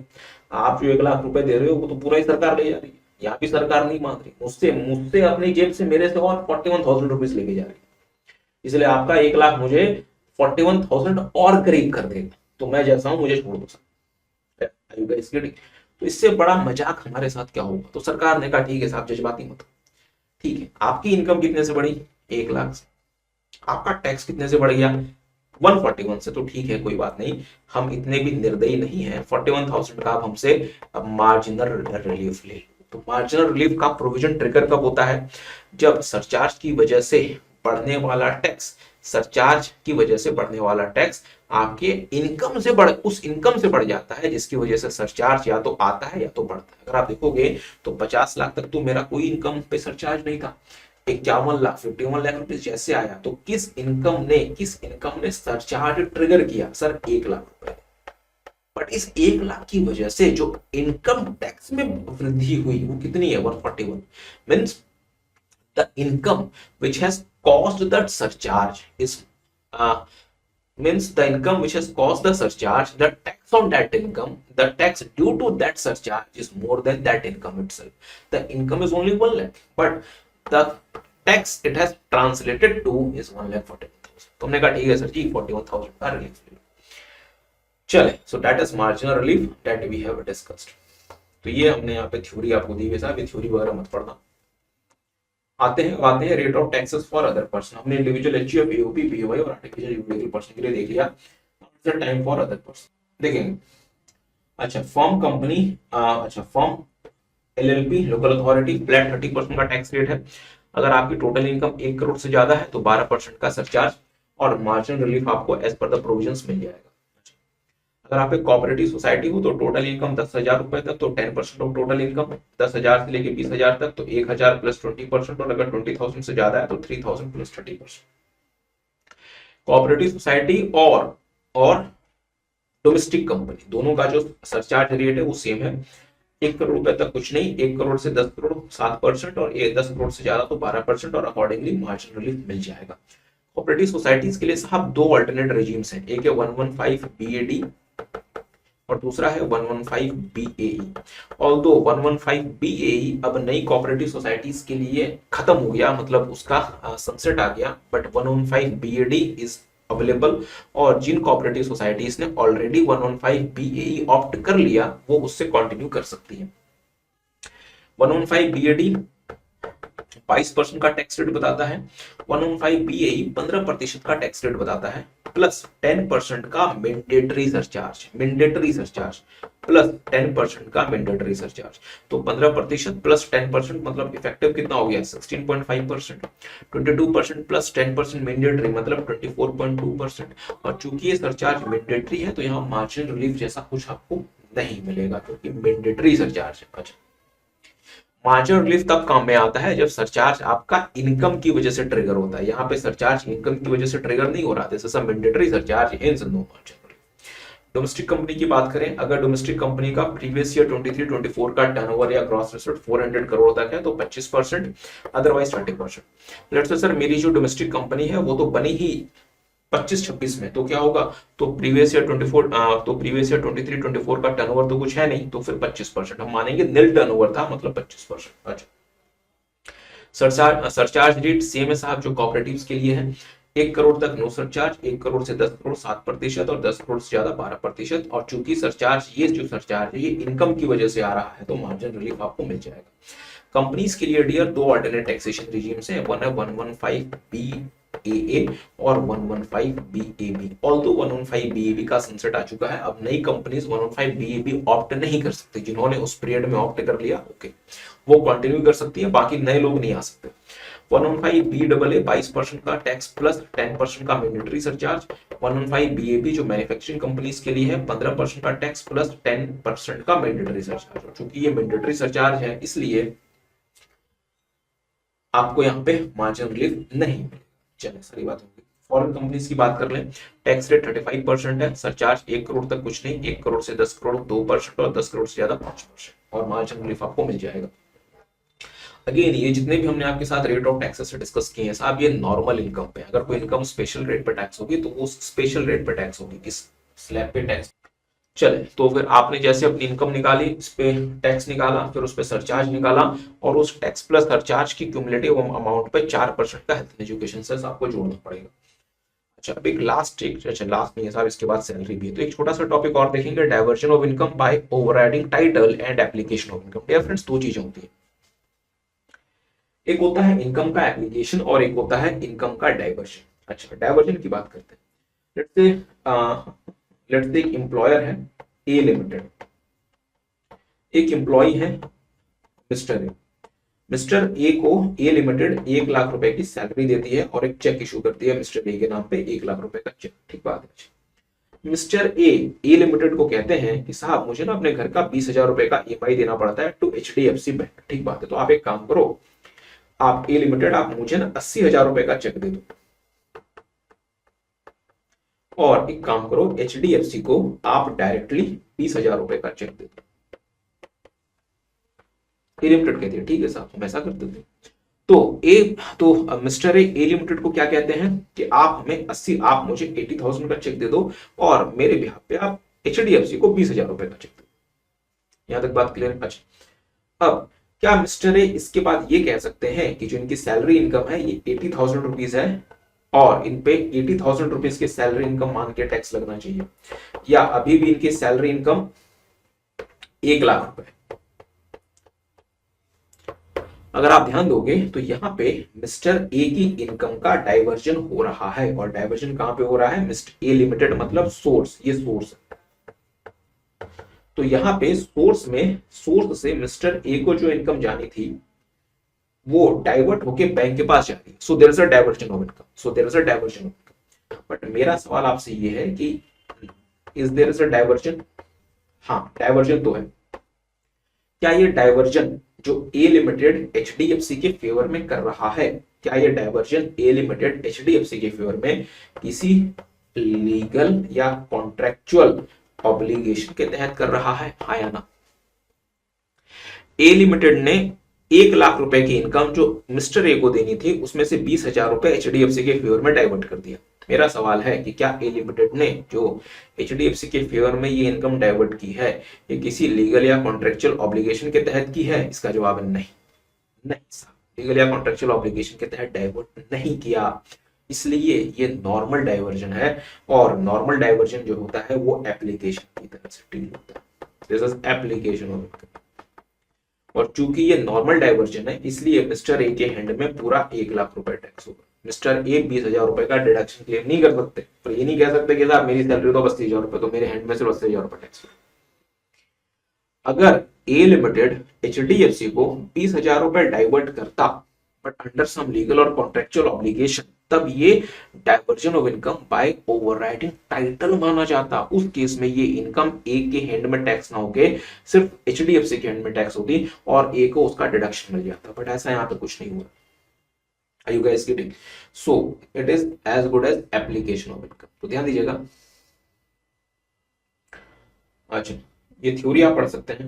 अच्छा, ये मैं थोड़ा सा आपको पढ़ा दूं। Diversion of income by overriding title it refers to the situation where there is a diversion of income at source, मतलब ए लिमिटेड के हैंड में, by an overriding title before it reaches to the CC, मतलब mister A के पास ये पैसा पहुंचने से पहले ही ए लिमिटेड से ये पैसा बैंक को डाइवर्ट हो गया। बट ये डाइवर्जन कैसे हो रहा है? अंडर सम लीगल और contractual obligation. Here there is a obligation to apply the income in a particular way, मतलब ए लिमिटेड के लिए ये जरूरी है कि उस 20,000 रुपए को मिस्टर ए को देने से पहले वो एचडीएफसी को दे। बट साहब ये जरूरी क्यों है? अच्छा, such diversion can be under a legal compulsion और कॉन्ट्रेक्चुअल ऑब्लिगेशन, मतलब a limited must be under some legal और कॉन्ट्रेक्चुअल ऑब्लिगेशन कि साहब जो 1 लाख रुपए की सैलरी है इसमें से 20,000 रुपए हम बैंक को दे रहे हैं because we are under some legal और कॉन्ट्रेक्चुअल ऑब्लिगेशन। अगर ऐसा है तो ही हम मानेंगे diversion of income by overriding title, otherwise नहीं मानेंगे। और अगर diversion of income by overriding title हो रहा है तो उस केस में क्या होगा? Diverted income can not be tax in the hands of person who claim such diversion. फिर मिस्टर ए के हैंड में ये इनकम टैक्स नहीं होगी, मिस्टर ए को उसका डिडक्शन मिल जाएगा। चले साहब, सैलरी और हाउस प्रॉपर्टी आपके सिलेबस में थोड़ा बहुत आपको दिया गया जो कि आपको देखना है, तो सैलरी की बात कर लेते हैं। बस मुद्दे वाली बात थोड़ी सी है। सैलरी में डियर 3 तरह के डिडक्शंस मिलते हैं सैलरी से। एक होता है स्टैंडर्ड डिडक्शन। तो स्टैंडर्ड डिडक्शन दोनों रिजीम्स में है, डिफॉल्ट रिजीम चाहे ऑप्शनल रिजीम। डिफॉल्ट रिजीम में 75,000 और ऑप्शनल रिजीम में 50,000। बाकी जो दो और आपको डिडक्शंस हैं, एक एंटरटेनमेंट अलाउंस, ये सिर्फ गवर्नमेंट एम्प्लॉयज को मिलता है but only in the optional regime, तो अगर एसएससी ऑप्ट आउट करता है तो ही मिलेगा, अदरवाइज नहीं मिलेगा। दूसरा है प्रोफेशनल टैक्स का डिडक्शन, ये भी सिर्फ ऑप्शनल रिजीम में मिलता है। अच्छा, एंटरटेनमेंट अलाउंस का डिडक्शन कितना मिलता है? 1/5 या 20% ऑफ बेसिक सैलरी, 5,000 या entertainment allowance actually received whichever is lower. और प्रोफेशनल टैक्स का डिडक्शन 2,500 रुपए तक मिलता है अगर आपने एक्चुअली टैक्स पे किया। अगर आप टैक्स पे नहीं करते, एक्चुअल बेसिस पे डिडक्शन क्लेम नहीं कर सकते। लेट्स से अगर एम्प्लॉयर ने एम्प्लॉय के बिहाफ में प्रोफेशनल टैक्स पे किया तो क्या होगा? तो एम्प्लॉयर ने एम्प्लॉय के बिहाफ में जो प्रोफेशनल टैक्स पे किया, पहले तो वो एम्प्लॉय की सैलरी में 2,500 रुपए ऐड हो जाएगा। लेट्स से 2,500 का टैक्स पे किया, फिर एम्प्लॉय को ऑप्शनल रिजीम में सेक्शन 16 में 2,500 का डिडक्शन मिल जाएगा, तो एम्प्लॉय के लिए इसका अनिल इम्पैक्ट है। ठीक बात है। बट अगर एम्प्लॉय का डिफॉल्ट रिजीम है तो डिडक्शन नहीं मिलेगा। अच्छा, income under the head house property. देखिएगा साहब, हाउस प्रॉपर्टी हेड बहुत ज्यादा इंपॉर्टेंट हेड है, बट ऑल्दो इंस्टीट्यूट आपसे ज्यादा इनमें क्वेश्चंस नहीं करता। हाउस प्रॉपर्टी हेड इकलौता ऐसा हेड है साहब जो बहुत ज्यादा नॉशनल रेंट को टैक्स करने की बात करता है, नॉशनल इनकम को टैक्स करने की बात करता है। बाकी कोई भी हेड इतना ज्यादा नॉशनल इनकम को टैक्स करने पे फोकस नहीं करता। एनी हाउ, तो ध्यान दीजिएगा, हाउस प्रॉपर्टी हेड में आप इनकम की कैलकुलेशन कैसे करते हैं? सबसे पहले आप निकालते हैं जीएवी, ग्रॉस एनुअल वैल्यू, जिसमें से आप माइनस करते हैं म्युनिसिपल टैक्सेस एक्चुअली पेड, यहाँ निकलता है एनएवी। और इस एनएवी में से आप दो तरह के डिडक्शंस देते हैं, 24A और 24B। 24A फ्लैट 30% एनएवी का डिडक्शन है ऑफ एनएवी, और 24B है साहब interest on loan taken for house property. अच्छा, जीएवी कैसे निकालते हैं? जीएवी की कैलकुलेशन के लिए आप सबसे पहले म्युनिसिपल वैल्यू और fair rent of the house property का कंपैरिजन करके जो भी हायर है ये लेते हैं। इस हायर से आप कंपेयर करते हैं जो स्टैंडर्ड रेंट है under the rent control act, इनमें से जो भी लोअर है आप वो सिलेक्ट करते हैं। और जो एक्चुअल रेंट है, जो अब एसएससी कहता है कि साहब मुझे तो इतना पैसा मिला या मिलेगा, इसका कंपैरिजन करते हैं और इन दोनों का जो हायर होता है आप वो लेते हैं। मतलब ये हुआ कि हम एसएससी से बिल्कुल लास्ट में जाके पूछते हैं, और एसएससी अगर हमसे कम बताता है तो हम उसके बाद भी हम इग्नोर कर देते हैं। तो यहाँ पे हाउस प्रॉपर्टी हेड में मोस्टली हम नॉशनल एस्पेक्ट्स पर फोकस करते हैं।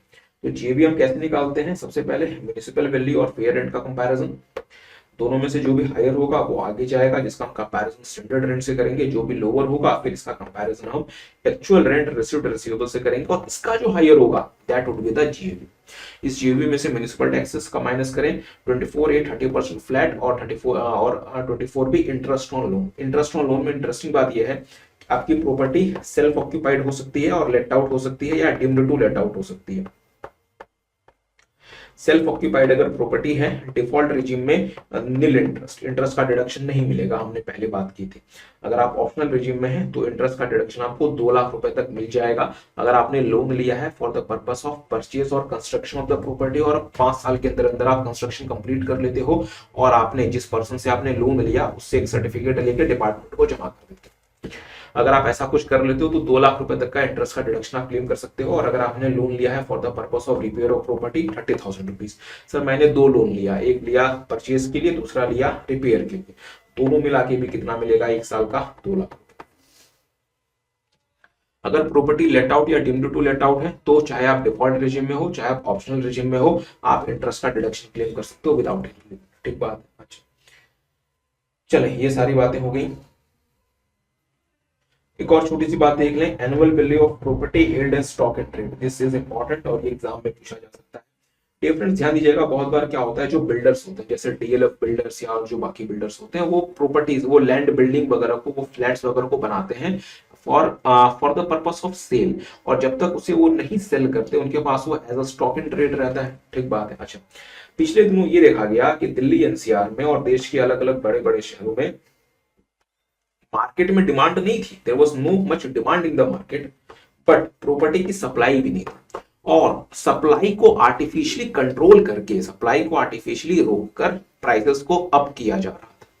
तो जब इन्वेस्टिगेशन हुई तो ये पता चला कि जो बड़े बड़े बिल्डर्स हैं इनके पास huge number of unsold inventory है। और एक बिल्डर के बारे में तो पता चला था साहब कि पता नहीं कोई 1,000 से ज्यादा अनसोल्ड फ्लैट है भाई के पास। तो जब उनसे पूछा गया कि यार 1,000 से ज्यादा आपने फ्लैट बना के रखा हुआ है, उसको सेल क्यों नहीं करते, why don't you sell your flats, आपने आर्टिफिशियली सप्लाई को रिस्ट्रिक्ट क्यों किया हुआ है जिसकी वजह से आर्टिफिशियली प्राइस बढ़ रहा है। तो उन्होंने कहा कि हमारे पास अभी हमें अच्छा प्राइस नहीं मिल रहा, इसलिए हम इसको सेल नहीं कर रहे। तो लॉ मेकर, तो सरकार ने कहा कि ठीक है यार, इसको आप नहीं सेल कर रहे, कोई बात नहीं, इसको रेंट पे दे दो। वो कह नहीं साहब हम तो रेंट पे भी नहीं देंगे। तो अब होता क्या था कि बड़े बड़े बिल्डर्स जो है वो आर्टिफिशियली प्रॉपर्टी की सप्लाई को रिस्ट्रिक्ट करके प्राइसेस को आर्टिफिशियली बढ़ाते थे। तो हमने कहा ऐसा नहीं चलेगा, आप अगर प्रॉपर्टी को बना रहे हो तो या तो आप इसे सेल करो, अगर आप सेल नहीं करते तो रेंट पे लगाओ, और अगर आप रेंट पे भी नहीं लगाते तो 2 साल तो हम इंतजार करेंगे, 2 साल के बाद हम इसको डीम्ड टू लेट आउट मान लेंगे, और हम नॉशनल बेसिस पे आपका हाउस प्रॉपर्टी एड का रेंट का इनकम निकाल के टैक्स लगाएंगे। ध्यान दीजिएगा।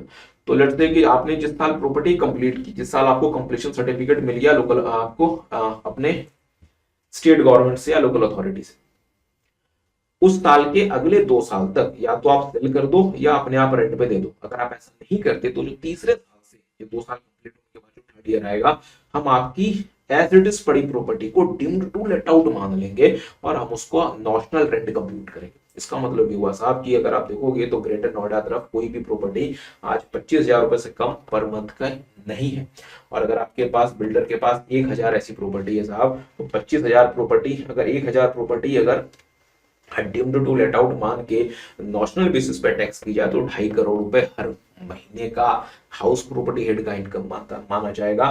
चले माइनस कर दें 30%, मैं कहता हूं 1 करोड़ रुपए भी अगर होता है तो 12 करोड़ रुपए साल का बन गया, उस पर 3,60,000 रुपए का टैक्स बन गया प्लस सरचार्ज अलग से, बैठे बैठाए साहब आपका 4 लाख, आपका 4 करोड़ के आसपास का टैक्स। तो ये जो प्रोविजन था इसने साहब एक तरह से कह सकते हैं कि मतलब तहलका मचा दिया था प्रॉपर्टी मार्केट में, और इसके बाद बिल्डर्स ने भी प्रॉपर्टीज को रिलीज करना शुरू किया था। तो ध्यान दीजिएगा, 2 साल तक, up to 2 years from the end of the financial in which completion certificate is obtained, तब तक तो हम इट इज ओके। इसके बाद हम इसे डीम्ड टू लेट आउट मानेंगे। Taxability of arrears of rent and unrealised rent. Friends बहुत बार क्या होता है कि रेंट आपको नहीं मिला पिछले साल का या किसी भी साल का, या एरियर्स ऑफ रेंट आपको अब आके मिलता है। तो जिस साल आपको ये पैसे मिले इधर in the form of arrears of rent या अनरियलाइज्ड रेंट, तो जिस साल वो पैसा मिला वो उस साल इनकम में हाउस प्रॉपर्टी हेड में टैक्स होगा आफ्टर प्रोवाइडिंग 30% डिडक्शन। तो लेट्स से कोई प्रॉपर्टी थी जो मिस्टर ए ने 2020 में अपने किसी पर्सन को लेट आउट की थी और उन्होंने 5 लाख रुपए का रेंट पे नहीं किया, अनरिलाइज्ड रेंट रह गया। 2026 में ये 5 लाख रुपए मिस्टर ए को मिल गए, या लेट्स से 3 लाख रुपए मिल गए, बट मिस्टर ए ने तो ऑलरेडी ये प्रॉपर्टी 2024 में बेच दी, कोई बात नहीं, आपको 2026 में ये रेंट मिल गया, 30% का डिडक्शन, तो आपका जो 2,10,000 रुपए मिस्टर ए का हाउस प्रॉपर्टी हेड में टैक्स हो जाएगा, भले आपके पास वो प्रॉपर्टी हो चाहे ना हो। तो ध्यान दीजिएगा, whether the assessee is the owner of property और not in that financial year, जिस साल आपको पैसे मिलते हैं, however a deduction of 30% of arrears of rent और unrealised rent will be allowed to the assessee. अच्छा, बहुत बार क्या होता है साहब, कोई प्रॉपर्टी होती है जिसकी एक से ज्यादा ओनर्स होते हैं, और ऐसी प्रॉपर्टी अगर है जो कि सेल्फ ऑक्यूपाइड है, तो हर एक ओनर को 2 लाख रुपए या 30,000 रुपीज का इंटरेस्ट का डिडक्शन ऑप्शनल रेजिम में मिल जाएगा। ठीक बात। अच्छा, एक लास्ट छोटा सा पॉइंट देख लें, डीम्ड ओनरशिप ऑफ प्रॉपर्टी। कुछ ऐसे सिचुएशंस है डियर फ्रेंड्स जहां पे प्रॉपर्टी अब भले आप एक्चुअली ओन ना करो, बट आपको उस प्रॉपर्टी का डीम्ड ओनर मान के आपको हम आपके हैंड में इनकम को टैक्स करेंगे। सबसे पहला केस क्या है इसमें, अच्छा, transfer of house property to spouse otherwise than for adequate consideration और in connection with an agreement to live apart. इसका मतलब अगर मिस्टर ए अपने वाइफ को कोई हाउस प्रॉपर्टी जो मिस्टर ए की है वो ट्रांसफर कर देते हैं विदाउट एडिक्वेट कंसिडरेशन और इन द डाइवोर्स केस, मतलब ना तो डाइवोर्स का सिचुएशन है, ना इन्होंने पूरे पैसे लिए, तो इस केस में उस प्रॉपर्टी की भले मिस्टर अपने वाइफ के नाम पे ये इसकी रजिस्ट्री भी करवा दे और लीगल ओनर प्रॉपर्टी की इनकी वाइफ बन जाए, पर टैक्स पर्पसेस के लिए मिस्टर ए ही उस प्रॉपर्टी के डीम्ड ओनर माने जाएंगे। ठीक बात है। अच्छा, तो mister A will be considered as a deemed owner of that property for tax purposes, भले इसकी जो लीगल ओनर है, भले प्रॉपर्टी की लीगल ओनर इनके वाइफ बन जाए, but for tax purposes mister A will be considered as a deemed owner. Similarly, अगर मिस्टर ए अपने किसी माइनर चिल्ड्रन को कोई प्रॉपर्टी ट्रांसफर करते हैं without adequate consideration except minor married daughter, तो मिस्टर ही उस प्रॉपर्टी के डीम्ड ओनर माने जाएंगे। अगर इन्होंने कोई property without adequate consideration minor married daughter को ट्रांसफर कर दी, इस केस में mister A will not be considered as a deemed owner, but यहाँ पे क्लबिंग के प्रोविजंस लग जाएंगे। आगे आते हैं, holder of an impartable estate deemed to be the individual owner of all properties comprises in the estate। बहुत बार क्या होता है साहब, कुछ ऐसे ट्रस्ट वगैरह होते हैं जहां पे ना ट्रस्ट के पास या मतलब किसी ऐसे पर्सन के पास ना वो पूरी प्रॉपर्टी का मालिकाना हक होता है जिसको बांटा नहीं जा सकता, भले और पर्सन यूज कर रहे हैं, अलग अलग पर्सन यूज कर रहे हैं, बट किसी एक पर्सन को ही उसका अंडर सम ट्रेडिशन और लॉ उसका ओनर माना जाता है, तो उसी पर्सन को हम सारे प्रॉपर्टीज का हम ओनर मान लेंगे। ठीक बात है, और अकॉर्डिंगली उसको हम डीम्ड ओनर मानेंगे सारी प्रॉपर्टीज का। अच्छा, member of a cooperative society etcetera. बहुत बार क्या होता है डियर, जो कोऑपरेटिव हाउसिंग सोसाइटीज वगैरह होती हैं, आप उसके मेंबर बन सकते हैं, आप कुछ पैसे देते हैं, वो आपको कोई फ्लैट वगैरह अलॉट कर देती है, भले उस फ्लैट की जो लीगल ओनर है वो कोऑपरेटिव सोसाइटी है, पर चूंकि वो फ्लैट आपको उन्होंने अलॉट कर दिया, now you will be considered as a deemed owner of that flat, उस ऑफ दैट प्रॉपर्टी। ठीक बात है। अच्छा, भले लीगल ओनर कौन है, कोऑपरेटिव सोसाइटी है या वो कंपनी है जिसके आपने शेयर्स आपने परचेज किए, जिसके बदले आपको कोई फ्लैट मिला। अच्छा, a person who has taken or retained the possession of any immutable property। आपने अगर कोई immutable property परचेज करनी है साहब, तो इसमें क्या स्टेप्स इन्वॉल्व होते हैं, सबसे पहले अग्रीमेंट होता है, फिर पैसे दिए जाते हैं, फिर आपको प्रॉपर्टी का पोजीशन मिलता है, और प्रॉपर्टी जो होती है वो बायर के नाम पे रजिस्टर हो जाती है। ये देखा गया कि बहुत सारे लोगों ने स्टैंप ड्यूटी बचाने के लिए पोजीशन तो हैंडओवर कर दिया, रजिस्ट्रेशन कराना छोड़ दिया, तो मिस्टर ए ने मिस्टर बी को प्रॉपर्टी का पोजीशन दे दिया, फिजिकल पोजीशन दे दिया, बट मिस्टर बी ने प्रॉपर्टी अपने नाम पे रजिस्टर नहीं करवाई to save the stamp duty. इस केस में चूंकि physical possession of the property has been transferred by mister A to mister B for income tax purposes, हम ये मानेंगे ट्रांसफर हो गया और mister B is the deemed owner of the property. ठीक बात है, क्योंकि mister B is allowed to take और retain the position of the property. ठीक बात है। अच्छा, और लास्ट में a person who acquires any right in the property by way of lease for a period of not less than 12 years। तो अगर आपने अपनी प्रॉपर्टी को किसी पर्सन को लीज पे दिया है और अगर वो लीज पीरियड 12 साल का है कम से कम, तो जिस पर्सन को आपने प्रॉपर्टी लीज पे दी मतलब लेसी, हम उसको डीम्ड ओनर मान लेंगे। अब ये प्रोविजन क्यों इंट्रोड्यूस हुआ था, इसके बारे में हमने आपके साथ क्लास में भी बात की थी। अच्छा, होता क्या था साहब, लोग क्या करते थे, लेट्स से मिस्टर ए के पास कोई प्रॉपर्टी है, इन्होंने अपने ब्रदर मिस्टर बी को ये प्रॉपर्टी लीज पे दे दी, और मिस्टर बी ने फर्दर इस प्रॉपर्टी को किसी कंपनी को या किसी इंडस्ट्रियल यूनिट को रेंट पे दे दिया। अब यहाँ से जो रेंट आएगा मिस्टर बी को, ये मिस्टर बी के हैंड में इनकम फ्रॉम अदर सोर्सेस में टैक्स होगा, और मिस्टर बी जो मिस्टर ए को रेंट पे करेंगे, ये मिस्टर ए के हैंड में हाउस प्रॉपर्टी हेड में टैक्स होगा। Are you guys getting? अच्छा सर, इसका इम्पैक्ट क्या होगा? इसका इम्पैक्ट होगा डियर कि मिस्टर ए जो मिस्टर बी को रेंट पे करेंगे, मिस्टर बी जो मिस्टर ए को रेंट पे करेंगे, वो बहुत ही नॉशनल रेंट होगा। बट मिस्टर बी को जो रेंट इंडस्ट्रियल अंडरटेकिंग से मिल रहा है, मिस्टर बी इसको इनकम फ्रॉम अदर सोर्सेस में टैक्स करेंगे, जिसमें इनको multiple types of deductions allowed होते हैं। जबकि हाउस प्रॉपर्टी हेड में सिर्फ 30% एनएवी का डिडक्शन मिलता है, जो कि बहुत ज्यादा असफी के लिए प्रॉब्लम खड़ी करता है। इसलिए टैक्स इवेजन के लिए लोगों ने खुद की प्रॉपर्टी खुद के ही फैमिली मेंबर्स को लीज पे देके फिर उन लोगों से उसको लीज आउट करवाना शुरू कर दिया, ताकि मिस्टर बी के लिए ये इनकम जो होगी वो अदर सोर्सेस हेड में टैक्स होगी।